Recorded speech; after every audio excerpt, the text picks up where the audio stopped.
시청자 여러분 안녕하십니까? 문재인 좌파 정권의 프레임 공세가 날로 가열되고 있습니다.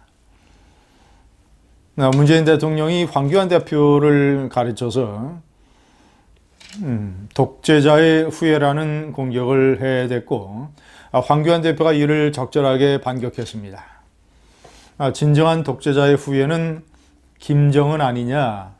김정은에 대해서 독재자의 후예라고 얘기해봐라. 못하니까 당신들어 사람들이 대변인이라고 하지 않느냐. 사실은 1차 프레임 전쟁에서 황교안 대표가 승자였습니다. 앞으로 독재자의 후예라는 프레임은 하면 할수록 문재인 좌파 여권이 불리해질 것입니다.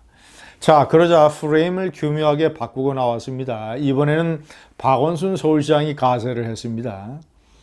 그는 공안의 후예라는 프레임을 들고 나왔습니다. 황교안 대표는 아시다시피 1980년대 임수경 미리북 사건, 이것을 조사한 공안검사였습니다. 그래서 임수경을 평양으로 보낸 전대협 부장 임종석, 이런 사람들을 구속한 공안검사였습니다. 박원순 시장을 그런 점을 강조를 하면서 5.18 관련 발언, 이 사람들에 대한 징계를 하지 않으면 50 독재자에게 부역한 공안의 후예다. 황교안 대표는 이런 식으로 공격을 하고 나섰습니다. 사실 이 공안의 후예라는, 공안이라는 프레임을 먼저 얘기한 사람은 임종석입니다. 황교안 대표가 임종석을 직접 거명을 하면서 이 문재인 좌파 정권의 이런 운동권 출신들은 직접 돈을 벌어본 적이 없는 사람들이다 라고 공세를 취하자 임종석이 페이스북에 장문의 글을 올려서 역시 이 자신과 임수경 사건을 거론하면서 황교안 대표를 공안검사라는 프레임으로 공격을 했던 것입니다. 자, 그런데 기가 막히게도 개탄스럽게도 황교안 대표 바로 직전에 당대표를 지낸 김병준 비대위원장은 건너뛰고 홍준표 전 대표가 세상에 임종석이에게 가세를 해서 황교안 대표를 가리켜서 별로 자랑스럽지 않은 공안검사의 시각이라는 표현으로 공격을 했습니다. 그래서 제가 그것을 포함한 여러 가지 홍준표의 죄과를 거명을 하면서 그는 이제 우파의 재집권을 위해서 아주 해가 되는 존재이기 때문에 정계를 은퇴해야 된다라고 말씀드렸던 것입니다. 임종석은 신이 났습니다. 홍준표가 그런 식으로 자기를 도와주니, 자기를 거드니, 자기를 지원 사격을 해주니, 그러니 임종석이가 그때 황교안 대표를 그렇게 공격을 했던 것이며, 그리고 이제 박원순 서울시장이 뛰어들어서 역시 문재인 좌파 정권의 대권 주자답게 공안의 후예라는 이런 프레임을 가지고 황교안 대표를 공격을 합니다. 황교안 대표에 대한 국민의 지지도가 무섭긴 무서운가 봅니다. 그런데 저는 이 공안의 후예라는 프레임도 별로 먹히지 않을 것이라고 봅니다. 홍준표 전 대표 같은 엉성한 존재나 무슨 자랑스럽지 않은 공안검사의 시각이라는 식으로 공안검사를 매도했지만, 제가 지난번에 말씀드린 것처럼 공안검사는 애국검사였습니다. 이 나라의 정체성과 이 나라의 국가보안법을 지키기 위해서 이 나라의 안보와 정체성의 생명을 위협하는 존재들을 국가보안법이라는 칼로 다스렸던 애국의 검사들, 애국의 검투사들, 호국의 검투사들이 공안검사들이었던 것입니다. 일부 과잉수사, 인권 탄압 논란 이런 것이 있었다는 점은 저로 인정합니다. 그러나 그것은 저는 그 절대 부인하지 않습니다. 자, 그리고 그런 것들을 저지른 것은 물론 잘못한 일입니다. 그러나 역시 제가 거듭 강조하건대 그런 것들은 모두 가지에 속하는 일입니다. 가지. 줄기는 국가의 정체성을 지키기 위한 국가범법 사수, 국가범법이란 칼로 국가 위해 사범, 반국가 사범들을 단죄한 애국적인 행동이요 호국 검투사들이었다. 때문에 공안의 후예라는 프레임도 저는 실패할 걸로 봅니다. 자, 그리고 우리 우파는 공안의 프레임이라는 프레임에 맞서서, 후예라는 프레임에 맞서서 어떤 프레임으로 저 문재인 좌파 정권의 급소를 찔러버려야 되느냐.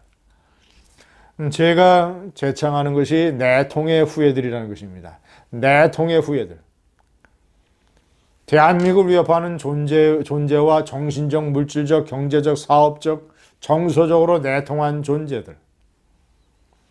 제가 대표적으로 내통의 5적을 제가 내통의 5대 후예를 말씀드리겠습니다. 1번 김대중, 물질적 내통. 무슨 말인지 아시겠죠? 핵을 개발하는 이 적국에게 4억 5천만 달러를 뒷돈 개구멍으로 줘서 오직 자신이 노벨 평화상을 받기 위해서. 그래서 이 김정일 집단이 핵을 개발하도록 만들고, 그래서 대한민국 국민들의 생명을 위험하게 만든 물질적 내통의 김대중. 2번 논리적 내통.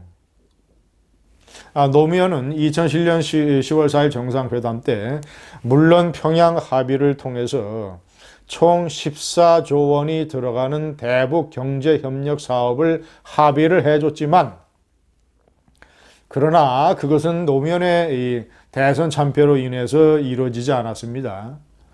물론 그 전에 노무현 정권이 북한에 퍼주었던 무슨 쌀 지원이라든가 또는 여러 가지 이런 퍼주기 자금을 생각을 하면 물질적 내통이라고 할 수 있지만, 김대중이가 DJ가 북한에 4억 5천만 달러를 준 것과는 성격이 다릅니다. 그래서 저는 논리적 내통이라는 점을 더 중시하게 생각합니다. 역사상 가장 굴욕적인 정상회담에서 북한의 김정일에게 내가 얼마나 논리적으로 당신과 합치하느냐, 소통하느냐. 제가 대표적으로 제 수첩에 적고 다니는, 너무나 제가 분노가 치밀어서 수첩에 적고 다니는 노무현의 논리적 내통의 발언. 북한 핵 문제에 대해서 나는 지난 5년 동안 북핵 문제를 둘러싼 북측의 육자회담 입장을 가지고 미국하고 싸워왔고, 국제 무대에서 북측 입장을 변호해 왔습니다. 3번 이념적 내통 문재인. 문재인은 뼛속 깊이 또는 머릿속 깊이 이 공산주의자들에 대한 칭송 미화의 개념을 가지고 있습니다. 문재인의 머릿속 폴더에는 친공 파일, 존경할 만한 공산주의자 파일이 최소한 지금까지 드러난 것이 5개나 됩니다. 신영복, 호찌민, 윤희상, 박노해, 손영우. 손영우는 이 지리적으로 북한과 내통한 사람입니다. 손혜원의 아버지. 북한 정권의 이 밀입국해서 비밀 밀선을 타고 밀입국해서 모종의 지령을 받아와서, 그런 것 때문에 과거 정권에서는 독립유공자로 될 수 없었던 인물입니다.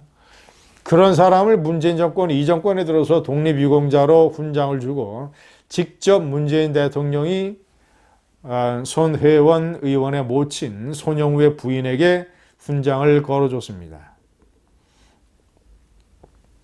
4번 사업적 내통 임종석. 임종석은 임수경의 북한 밀입국, 임수경 사건뿐만 아니라 과거 자신이 국회의원 할 때도 그랬습니다. 남북경제문화협력재단이라는 것을 만들어서 북한으로부터 위임을 받았다면서 남한에서 북한의, 예를 들자면 북한의 중앙TV, 조선중앙TV 또는 북한의 노동신문, 북한의 각종 영화 또는 문화적인 저작물, 이런 것을 남한의 영화사, 출판사, 방송사들이 사용을 할 때 저작권료를 대신 받아서 북한에 보내주는 일을 했습니다. 참 1년에 1억 원 넘게 보내줬습니다. 사업적 내통 임정석. 자, 마지막으로 정서적 내통 조국. 조국이 국가보안법 위반 사건으로 울산대 교수 시절에 구속이 됐던 남한 사회주의 노동자 동맹, 산호맹. 이 산호맹 사건이라고 하는 것은 6.25 한국전쟁 이래로 이후에 남한 내에서 자생적으로 발전한 사회주의 혁명의 기치를 내건 전위 조직으로서는 가장 규모가 큰 거였습니다. 노동자 시인이라고 하는 박노해 그리고 백태웅 이런 사람들이 중심이 돼서 40명 넘게 구속이 됐던 사건입니다. 울산대 교수 조국도 이 산호맹의 어떤 그 행동대보다는 뒤에서 연구직 이런 이론가형 이런 활동을 통해서 국가보안법 위반으로 구속이 됐던 것입니다. 이상 5명이 내통의 후예들입니다. 시청자 여러분, 내통의 후예들이라는 프레임으로 저 문재인 좌파 정권의 무슨 독재자의 후예니 공안의 후예니라는 프레임들을 산산이 부숴버릴 수 있습니다. 감사합니다.